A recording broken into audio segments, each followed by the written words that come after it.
বললেন, হে দেব, অগ্রহায়ণের পুণ্য প্রদায়ী কৃষ্ণপক্ষের একাদশীকে কেন উৎপন্ন বলা হয় এবং কি জন্যই বা এই একাদশী পরম পবিত্র ও দেবতাদেরও প্রিয় তা জানতে ইচ্ছা করি। আপনি কৃপা করে আমাকে তা বলুন।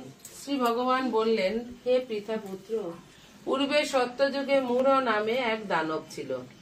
অদ্ভুত আকৃতি বিশিষ্ট সেই দানবের স্বভাব ছিল অত্যন্ত কোপন। সে দেবতাদেরও ভীতিপ্রদ ছিল। যুদ্ধে দেবতাদের এমনকি স্বর্গরাজ ইন্দ্রকে পর্যন্ত পরাজিত করে স্বর্গ থেকে বিতাড়িত করেছিল।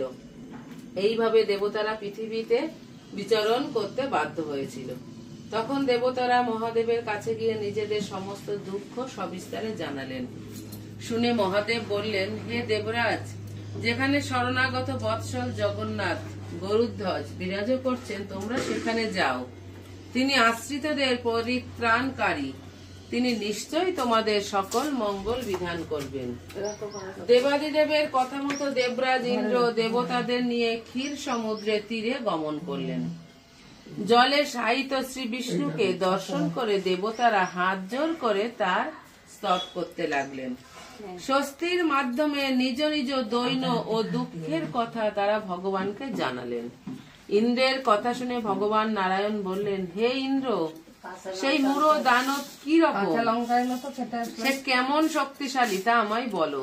ইন্দ্র বললেন, হে ভগবান, প্রাচীনকালে ব্রহ্মবংশে তালজঙ্ঘা নামে এক অতি পরাক্রমী অসুর ছিল।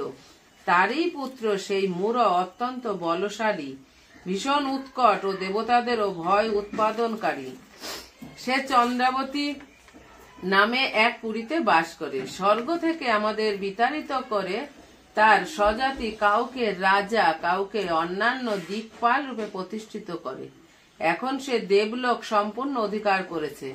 তার প্রবল প্রতাপে আজ আমরা পৃথিবীতে বিচরণ করছি। ইন্দ্রের কথা শুনে ভগবান দেবদ্রোহীদের প্রতি অত্যন্ত ক্রোধান্বিত হলেন। তিনি দেবতাদের সঙ্গে চন্দ্রাবতী পুরীতে গেলেন। সেই